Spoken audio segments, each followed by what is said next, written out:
धनतेरस के दिन नमक खरीद कर लाने का और उसका प्रयोग करने का विधान है। लेकिन एक कटोरी नमक से कैसे आप प्रयोग करें कि आपके जीवन की परेशानियां समाप्त हो जाए। देखिए, जो एक बर्तन में आप नमक रखेंगे ना, वो नमक का सबसे ज़्यादा महत्व है इस धनतेरस से लेकर दीपावली के अगले दिन या फिर भैया दूज तक। क्योंकि ये जो नमक है माँ लक्ष्मी से सीधे तौर से जुड़ा है और जीवन की खुशियों को बढ़ाने वाली वस्तु है। हालांकि बिना नमक का तो जीवन की भी कल्पना नहीं हो सकती है। इस धनतेरस पर नमक जीवन में सुख भी देगा और मन की जो समस्या है उसको भी दूर करेगा। नमक तो हर किसी के घर में होता है और नमक नकारात्मक ऊर्जाओं से बचाता भी है और जीवन में खुशियों को बढ़ाता भी है। आज हम नमक के छोटे छोटे प्रयोग बताएंगे जो आपके जीवन की हर परेशानियों को दूर करेगा। लेकिन घर के किस कोने में नमक रखें कि जीवन की मुश्किलें जल्दी खत्म हो जाए, आपकी जो मुश्किल परेशानियों से भरा वक्त है वो जल्दी खत्म हो जाए। तो चलिए जानते हैं नमक क्या क्या कर सकता है। देखिए, नमक वैसे तो हर किसी के घर में है और अगर दाल या सब्जी में नमक ज़्यादा हो जाए तो नुकसान भी करता है और कम हो जाए तो भी खाने का स्वाद गड़बड़ कर देता है। वैसे नमक हमारी आयु को बढ़ाता है और नमक ही आयु को घटाता है, यानी कि नमक ज़्यादा होना सही नहीं है तो कम भी होना सही नहीं है। लेकिन आज जो हम प्रयोग बताएंगे, देखिए नमक बहुत तरीके का होता है, जैसे सेंधा नमक, समुद्री नमक, काला नमक, सामान्य नमक। और नमक को चंद्रमा और शुक्र दोनों से ही जोड़कर ज्योतिष में देखा जाता है।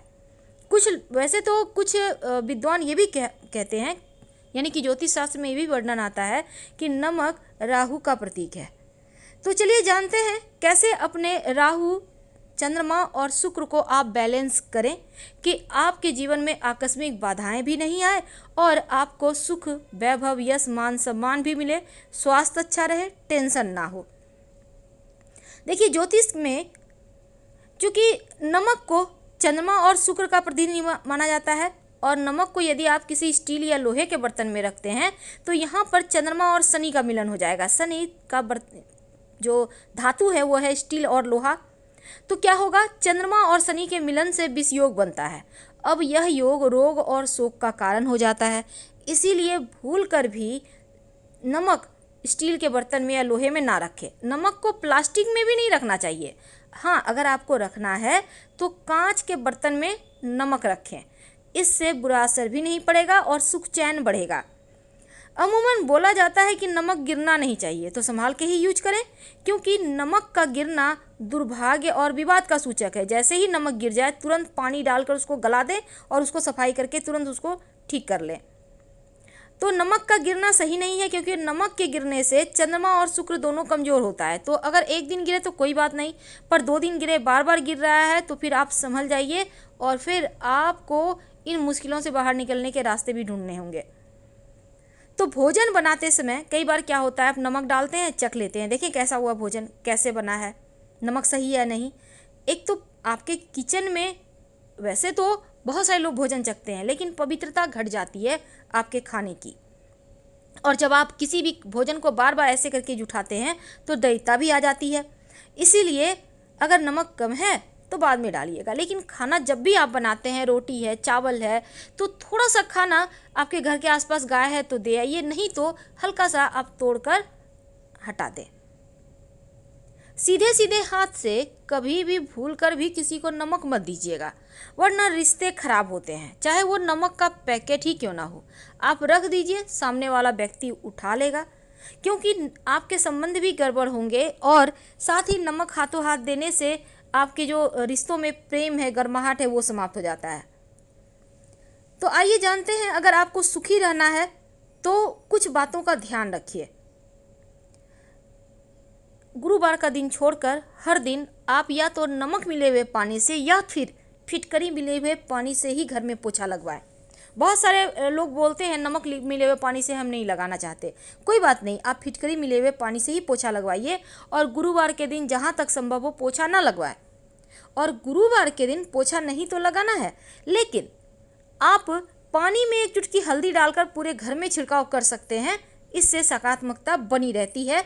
और जैसे कि नमक और फिटकरी है, नेगेटिव एनर्जी को सोखता है।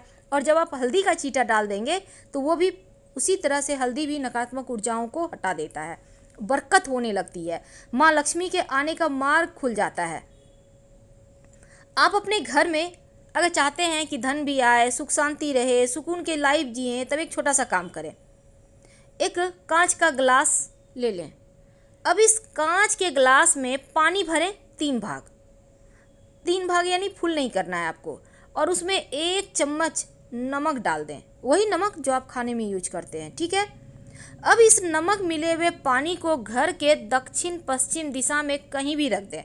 संभव हो तो इस ग्लास में लाल रंग का धागा या रिबन बांध दें, या फिर इस ग्लास में आप लाल नेल पॉलिश का भी एक किनारा सा पट्टी बना सकते हैं। पट्टी तो समझ रहे होंगे ना, बस इधर से उधर आप एक लाइन खींच दें। इससे आपके घर में एक तो नकारात्मक ऊर्जा समाप्त हो जाएगी। और दूसरा, देखिए, एक छोटा सा काम कीजिए। जब आप धनतेरस के दिन नमक खरीद कर लाएंगे तो खाना बनाना है आपको उसी नमक से, लेकिन थोड़ा सा नमक हटा कर रख दें और उसमें से थोड़ा सा नमक लेकर किसी कांच के बर्तन में ये नमक अपने घर के पूजा स्थान पे रख दें। इसको छूना नहीं है, ऐसे ही पड़ा रहने दें। क्योंकि धनतेरस के दिन नमक का विशेष प्रयोग होता है, लेकिन जीवन की तमाम ज्ञात अज्ञात बाधाएं भी नमक ही समाप्त करता है। अगर आपको डर लगे, भय लगे, नींद ना आए, तो भी नमक बहुत कारगर है। तब ऐसे में एक कांच की कटोरी ले लें। याद रखिए, कांच की ही कटोरी लेनी है, छोटी सी ले लीजिए। आपके घर में अगर कांच की कटोरी नहीं है, छोटा सा आपके पास कांच की बरनी है तो, या ग्लास है, आप उसको भी ले सकते हैं। अब इसमें नमक रखिए। नमक कोई भी ले सकते हैं आप, खड़ा नमक ले सकते हैं, समुद्री नमक ले सकते हैं। अब इस कटोरी को 1 चम्मच 2 चम्मच डाल दें और बाथरूम में रख दें, कहीं भी ऊपर में उठाकर रख दें। और इस उपाय से बाथरूम की जितनी भी नेगेटिविटी है, क्योंकि सबसे ज़्यादा नकारात्मक ऊर्जा तो बाथरूम में ही होता है, तो वो समाप्त हो जाएगी। और हर सप्ताह या हर महीने, सप्ताह हमने इसलिए कहा क्योंकि बारिश के मौसम में जल्दी ही नमक पानी पानी हो जाता है। अगर पानी पानी आपको लग रहा है हो गया है, तो पुराना नमक उठाकर आप टॉयलेट में फ्लैश कर दें और नया नमक उसमें भर कर रख दें। यकीन मानिए, आपके बाथरूम के ही नहीं, आपके पूरा घर का वास्तु दोष दूर हो जाता है इससे।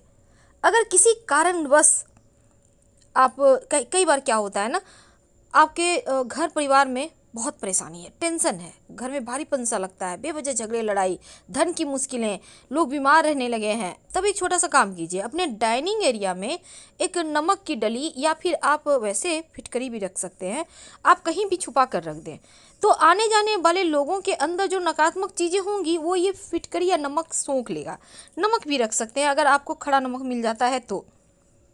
कई बार बच्चे जल्दी जल्दी बीमार हो जाते हैं, या किसी की नज़र लग गई, एकदम से खेल रहा था, कोई आके टोक दिया, वाह आपका बच्चा तो बहुत खेल रहा है, बहुत अच्छे से बातें कर रहा है, बहुत बुद्धिमान है, बस बच्चे की नज़र लग जाती है। अब आप क्या करेंगे, 1 चुटकी नमक अपने बाएं हथेली में लें, बच्चे के ऊपर से उल्टा 3 बार या 5 बार वार लें और इसको बेसिन में नमक को पानी के सहारे डाल दें। तो इससे क्या होगा ना, आपके बच्चे की नज़र उतर जाएगी। अब आपके घर में कोई है जो लंबे समय से बीमार हैं या बार बार बीमार हो जाते हैं, तब क्या करेंगे, तब एक कांच की कटोरी में ही, याद रखिए हर जगह नमक आपको कांच में ही यूज करना है। वैसे आप प्लास्टिक का भी यूज कर सकते हैं, पर कांच ज़्यादा अच्छा है। तो कांच के बर्तन में जो व्यक्ति बीमार हैं उनके सिरहाने, बेड के नीचे आप नमक रख दें। और ज़्यादा बीमार हैं तो रोज़ चेंज करें, अगर कम बीमार हैं, हल्की फुल्की चीज़ें लगी रहती है, तब हर सप्ताह इसको फ्लश करते रहें, पुराना वाला नमक और फ्रेश नमक रख दें। देखिएगा उनका स्वास्थ्य जल्दी ठीक हो जाएगा।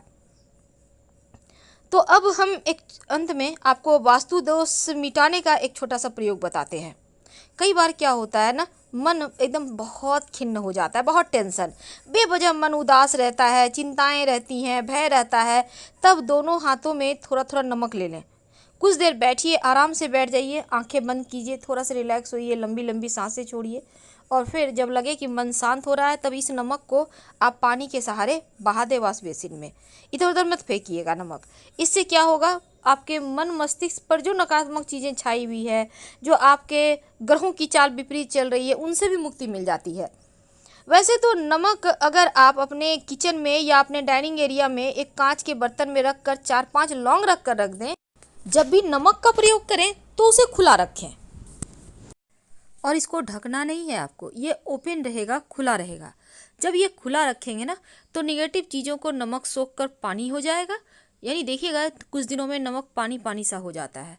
आप फिटकरी भी रखेंगे तो देखिएगा फिटकरी का कलर चेंज हो जाता है। तो ये चीज़ें का मतलब है कि नेगेटिविटी जो है उसको सोख चुका है। तो आप इसको फिर बाद में कहीं भी ड्रेन में डाल दें या फिर बेसिन में डालकर पानी में बहा दें। तो सिंपल सा प्रयोग है। तो धन की मुश्किलें दूर हो जाती है, धन आने लगता है, बरकत बनी रहती है, सुगंध बनी रहती है, जीवन में खुशियाँ आती रहती है। क्योंकि ये जो आप कांच के बर्तन में नमक रखेंगे, उसमें लौंग डालेंगे, उसको ढकना नहीं है, ओपन रहेगा। और अगर बीमारियां बहुत परेशान करें तब सिरहाने में ही रखना है आपको। वैसे नमक को थोड़ा कम ही खाइए, ज़्यादा नमक मत खाइए। और आप चाहें तो सेंधा नमक का प्रयोग खाना खाने में कर सकते हैं, इससे बीमारियां थोड़ी कम परेशान करती है। ठीक है। अब अगर आपके चंद्रमा या मंगल आपका कुंडली में कमज़ोर हो, तब जब खाना आप खा रहे हैं नमक कम है, तो सादा नमक ना लेकर, समुद्री नमक ना लेकर, आप ऊपर से जब भी नमक लेना हो तो सेंधा नमक या काला नमक लेकर खाइए। तो आपकी कुंडली का कमज़ोर मंगल भी बेहतर हो जाता है और चंद्रमा भी परेशान नहीं करता। तो हम बात कर रहे थे कि जो आप धनतेरस के दिन नमक रखेंगे कटोरी में, ये आपको भैया दूज के दिन इस नमक को उठा लेना है। छोटा सा कटोरी लीजिएगा, कांच की कटोरी, और इस नमक को खाइएगा मत। इन 5 दिनों में, चूंकि जो महानिसा की रात होती है, दीपावली की रात, तो इस दिन लोग तंत्र क्रियाएं करते हैं। तो जो नमक है वो आपको तंत्र क्रियाएं से बचाएगा। और बाद में इस नमक को गंदे नाले में, ड्रेन में डाल दीजिए। बेसिन में भी आप पानी खोलकर डाल सकते हैं। तो ये निगेटिव एनर्जी को सोखेगा और उसको हटा देगा। तो इस नमक के प्रयोग से आप जीवन की मुश्किलों से बाहर निकल सकते हैं। और इसके और भी प्रयोग है, जैसे कि धनतेरस के दिन जो आप नमक लाएंगे, इसी नमक में आपको खाना बनाना है। याद रखिएगा, भैया दूज तक। तो हम आपसे विदा लेंगे। हर हर महादेव। धन्यवाद। पसंद आए तो लाइक कर सब्सक्राइब जरूर करें।